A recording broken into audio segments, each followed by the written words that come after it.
Greetings, everyone. Pete Pardo here from Sea Tranquility. Welcome to another episode of our concert reviews. And we've got in the co-captain's chair today, my brother, Rich.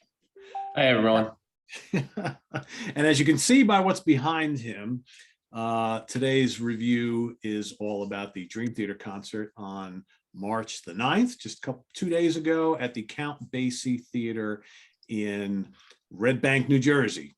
So this was, I don't know how many shows that Dream Theater's been doing on this tour. I don't, they're at least 2 weeks into it, right? At least something like that. Yeah. I think.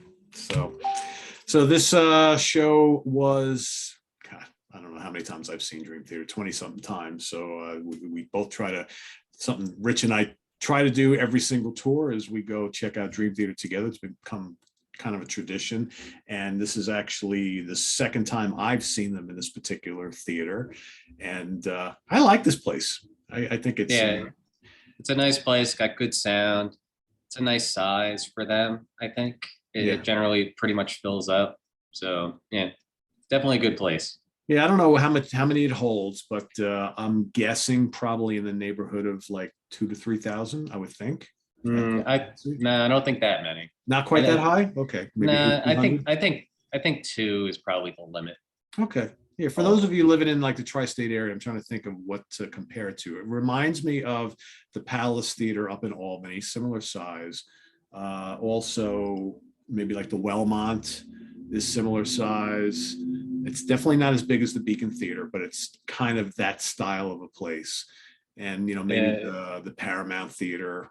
The place in Morristown that we saw them at a number of years ago, that's similar size. Yeah, old school style theater, and really nice, really plush, but not too big, not too small, really good acoustics. Nice area too. I mean, there's a lot to do in this little area of Red Bank.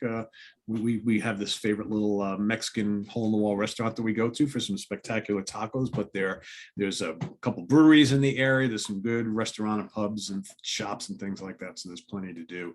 So for this particular show, we've got Arch Echo open the show up, who are a very young instrumental prog metal band who played about roughly a half hour or so, and I thought they were really good, really young guys.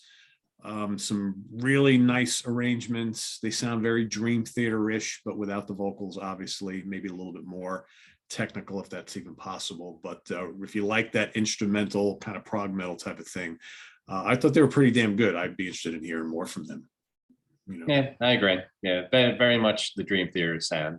I remember saying that to you while they were playing. Yeah, some like crazy keyboard and guitar solos and just a lot of herky-jerky rhythms and arrangements. And they weren't that heavy, but they had a heaviness to them, but they were more kind of like intricate kind of. So I guess if you like instrumental prog metal with some kind of more aggressive jazz fusion, that's kind of what they're like.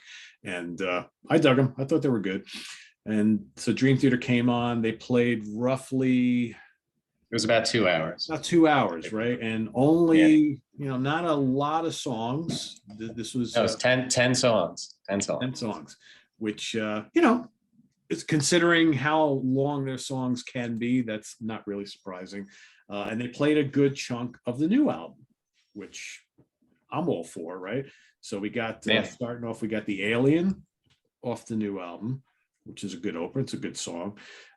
We got 6 O'Clock from the Awake album, which I hadn't heard them play live in quite a while. So that was kind of I was trying to figure out when the last time I heard that. Yeah, it was quite a while ago. So that was a good add to the list, I think. Yeah. What do you think about LaBrie trying to sing those older songs? Well, see, what I was going to mention about, like, I thought like the sound was great. I was going to say that he could have been a little bit higher in the mix, but maybe there's a reason for that. I don't know, with some of the older songs, because he can't, as you get older, you're just not going to be able to hit the stuff that you were able to hit before. That's just a fact of life. Yeah. I still think he sounded fine. I was happy. And he was, if you notice, he sounded higher in the mix as the show went along. Like by like the Okay. fourth song, all of a sudden he was pretty prominent. Like I think when they got to the track number 4, which we'll talk about in a minute, I thought, oh well, wow, there he is. Now we can really hear him. But early on, he was a little subdued.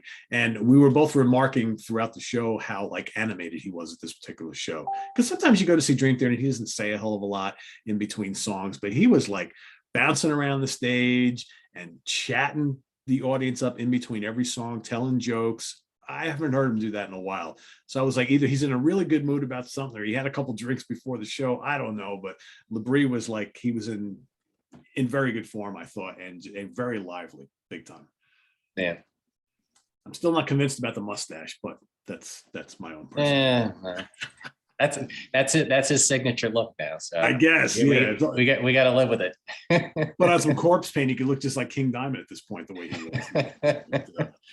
But so those are the first 2 tracks. I thought Awake. It was, like I said, it was good to see Awake again because I haven't. I mean 6 o'clock because I haven't heard them play that in a while. Then they went back to the new album for Awaken the Master, which I thought another really strong song from that particular album, which was cool. For me, and I said it to you after they played it live, they next went to Endless Sacrifice from Train of Thought, which for me was the highlight of the evening. It was. Oh, I totally agree. Spectacular. I mean, I've seen him play it plenty of times, but I guess not hearing it for a few tours, it really hit home how much I really like that song. And it was heavy and crushing, and just everybody was into it. And I think it's like there was, for most of the show, everybody stood, even though this is a theater filled with seats and everybody had a seat, but we were all standing up and just totally getting into it. I saw people playing air guitars, fists in the air, and just, that was quite good. That was, you mentioned the fact about sitting, standing. This is like the last few shows that I've been at with Dream Theater, I've noticed a lot of people sitting. This show, the majority of the audience stood the whole time. Yeah, for most of it. Good. Yeah. I mean, I know because I'm old, I sat down a few times towards the latter part of the show, but we stood for most of the first easily half, right?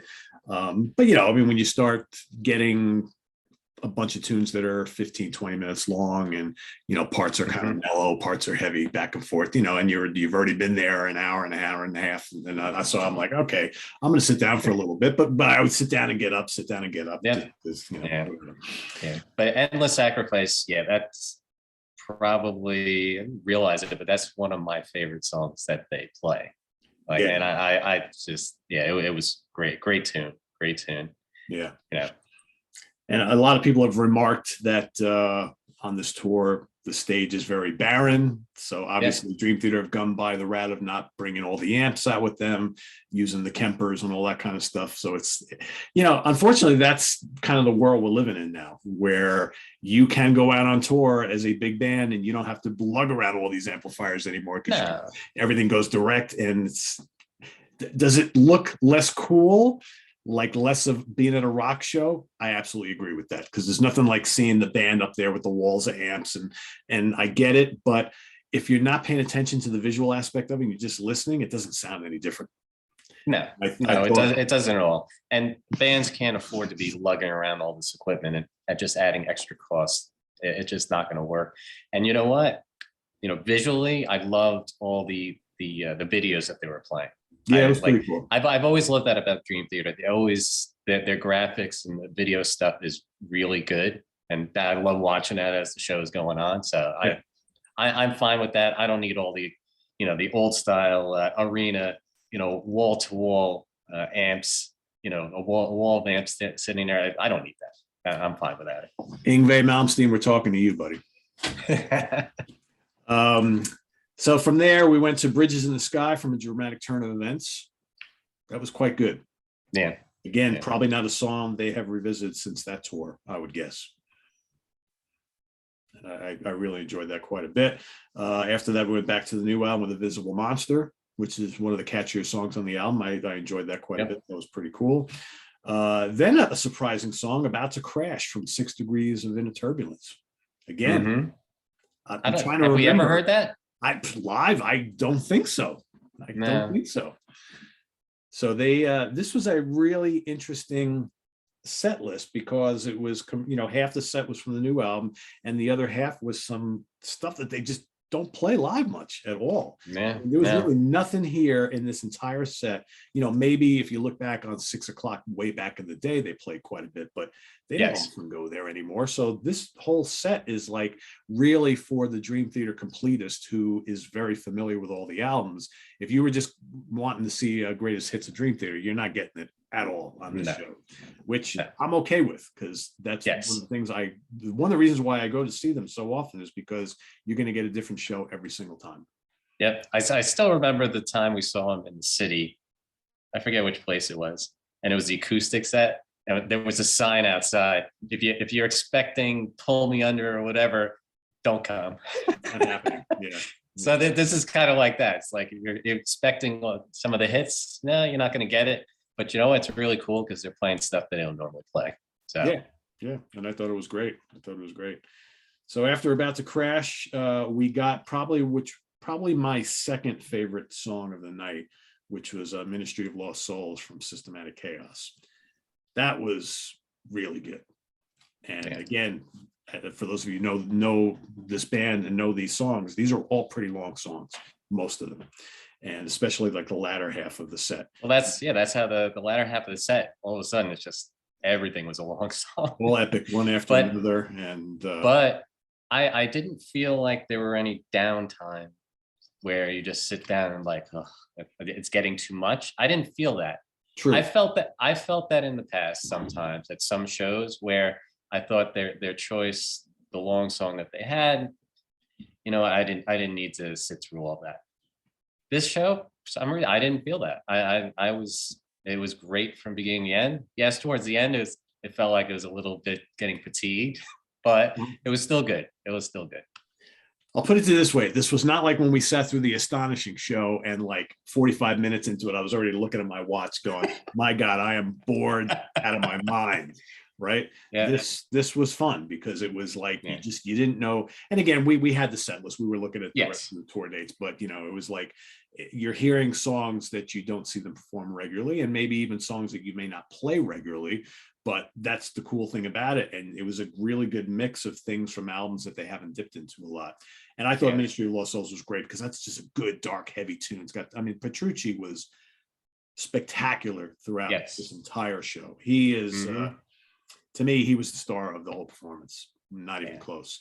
And everybody else is doing their thing. One thing I was thinking about about like 3/4 of the way through the show, and this is no disrespect to him at all because he's really good, but I've noticed and maybe because his kit was half the size of what it normally is, but I found like I hardly paid attention to Mike Mangini at all during this entire show until it came to my mind. And I'm like, oh yeah, Mangini, yeah, he's up there. He's doing really good. He's got a smaller kit. God, I haven't even looked at him at all for the first hour of the show. And then I was thinking, because I just saw Portnoy playing with the Neil Morse Band just a few weeks ago. And I think it just comes down to the fact that both of these guys are extremely talented drummers, whereas Mangini's just there doing what he's got to do, and Portnoy has much more character and a presence. Well, he's more of a performer. Right? Yeah, and I think for the audience, that's missing a little bit, I think. But that's just the way they are, right? Mangini he's there, he's doing what he's got to do. Whereas I think Portnoy takes a more active role in the entire show. And not having seen Portnoy perform live I saw him for Sons of Apollo, so I guess it's not that long ago.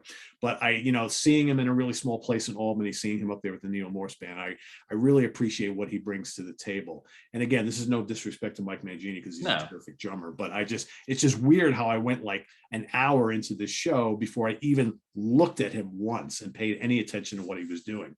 And then once you do, you're like, oh yeah, he's fine doing what he's doing, right? But the small kit was kind of weird because you're used to Mangini having this big like octagon thing around him, and all of a sudden he's just got this completely stripped down set on a set that's got no amps or no anything else, so it just made everything look really intimate, I guess. So see, I didn't, I was going back and forth to all the different musicians, so I wasn't quite like you with that. But I don't know the first thing about playing a guitar, a bass, the keyboards, or the drums, so But when you're talking about Portnoy versus Mangini, Portnoy definitely plays more to the crowd and is more interactive with the crowd. I'm sure some of the stuff he's doing, like, is it's not the only thing I can say is showing off, but I don't know if that's what it is. Obviously, I'm not a drummer, so I have no clue. But he's more I think the best thing to say is he's more interactive. Where Mangini, like you said, he's just down to business, and that's what he does, and that's fine. There's nothing wrong with that. So Yeah. And it must have been interesting, and I haven't spoken to him about it personally, but Mike, if you're watching, it probably had to have been interesting for him at the New York City show a week or so ago to be sitting and watching your former band and the guy who took your seat on the drum kit playing all those old songs that you either co-wrote or used to play. So that's got to be a weird experience, I would think. But did he say that was the first time he's ever done that? Yeah. Okay. So yeah, that yeah, that has to be weird for somebody. Yeah. Just seeing, it happens all throughout life. You'll see somebody that's taking your spot somewhere. So yeah, true. So from there, we got View from the Top of the World, the title track to the most recent album. Again, another big long song. I thought that was quite good. Great visuals on the back. That, in fact, for me, I think that the highlight of the night was seeing the slideshow or whatever that they were playing at the back of the stage throughout that song. I thought that was really, really cool. Yeah, good track. And then encore time. One thing I wanted to ask you before we go to the last song. So what is your take on, do you like being able to see the set list before you go, or do you not like that anymore? Do you like to be surprised? I meant to ask that earlier. Yeah, I mean, it's become such like a regular thing to do, right? To go and check and see what they played the night before and the night before that. And I guess, in the old days, you would go see Dream Theater live, and this is when Portnoy was in the band, and he made it a regular thing to ensure that they would play a different set list every night. That was what they did back then. It's like going to see the Grateful Dead, right? You never know what they're going to play from night to night. So you can go go to setlist.com or whatever the hell it is. It doesn't matter. It doesn't matter, right? Because you're not getting what they played last night, because you look at last night and the night before and the night before, every set is completely different. Well, Petrucci has come on out and said that they're not doing that anymore. They're basically, they're going to have their set. That's what they play on the whole tour. That's what they do. So I'm just so used to looking at that damn set list from previous nights that I guess we've become accustomed to doing that. I don't know whether I like better to be surprised and not do that. I'm sure I would. It's kind of the same thing like with when a new album comes out or a new movie's coming out and they release like you get 3 trailers now for every freaking Marvel movie or something like that. And sometimes I'm just like, you know what? I don't want to watch any of the trailers. I want to just see the movie, because they're going to throw out all this stuff in the trailer that's going to give you a little too much insight, maybe too much of a peek into what you're going to see. Same thing like when a new album is coming out that I'm really anticipating. They release a single, they release another single, another song leaks. I'm like, you know what? I don't want to listen to them. I want to wait. I want to hear the album in its entirety.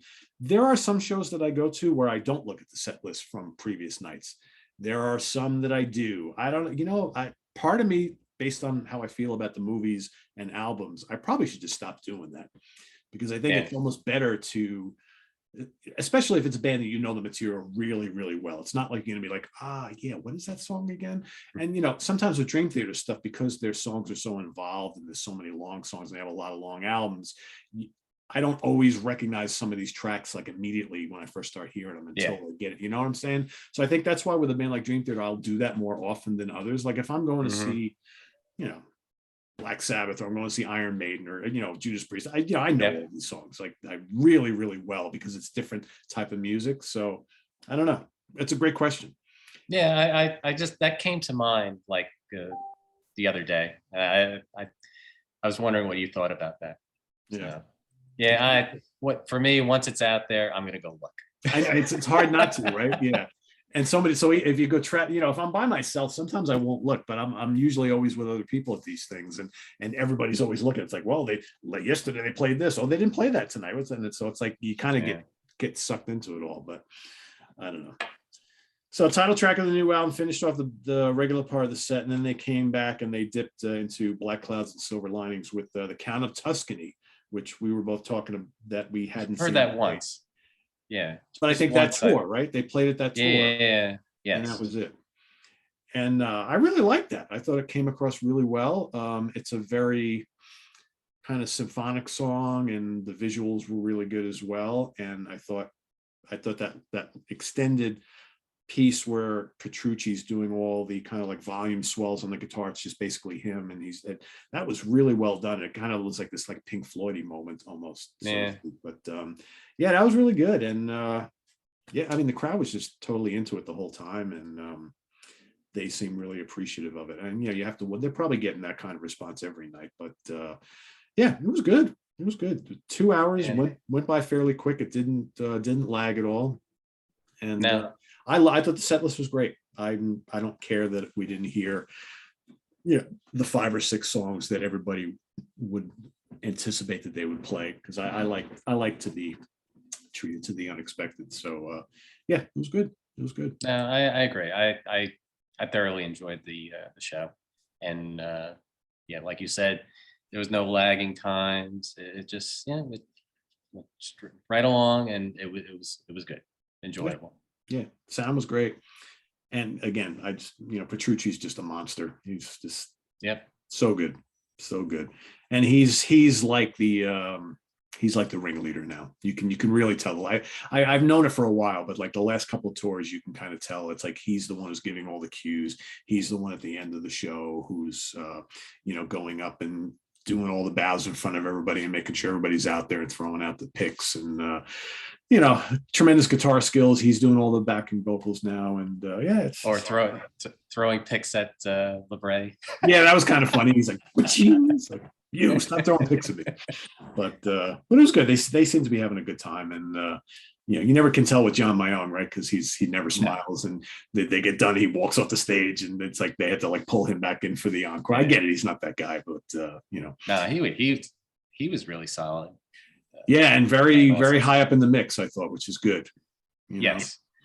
Very high up in the mix. And of course, everybody watching, of course, you got Jordan Rudess came out with the guitar thing and joined John and John in the front of the stage. And that's always a treat. And I was pissed that I didn't get a picture of that, because I was I didn't think about it either. I had already had my phone away, and I was like, by the time I get it out and get it back on, he's going to be putting it down. So I was like, whatever. But that's always kind of cool. So the little flash there. So anyway, there you have it, everybody. Our thoughts on the Dream Theater concert, March 9th at the Count Basie Theater in Red Bank, New Jersey. Cool little town. Good place to see a show. If you live in the New York, New Jersey area and you see anything coming to that particular place, I would recommend going there. It's weird. They didn't... Normally you go to some of these theaters and they're advertising all the upcoming shows and stuff like that. Look, nothing. I didn't see anything hanging on the walls. They didn't announce anything beforehand. No, they just had the little booklet that I think had the upcoming shows. No. It was just in boxes, the exits. That was about it. Oh, yeah, I didn't even notice that. So it's a cool place. And for those of you who attended the show and came up to say hello to Rich and I, good to meet you and see you, and it's always a pleasure meeting folks out live. So now that live events are happening once again, I'm sure we'll be seeing more people out there in the months ahead. So thanks for watching, everybody. Visit us on the web at www.seatranquility.org. We're on Facebook, we're on Twitter, of course. We're here all together all the damn time on YouTube. For Rich Pardo, I am Pete Pardo. Thanks for watching, everybody. We'll see you tomorrow with the UK Connection, Simon Bray and Stephen Reed and myself. And on Sunday, album homework assignment, Simon Bray coming right back at you once again, going up against Lewis Nasser. So stay tuned for that. More here on the channel, and have a good weekend, everybody. Take care.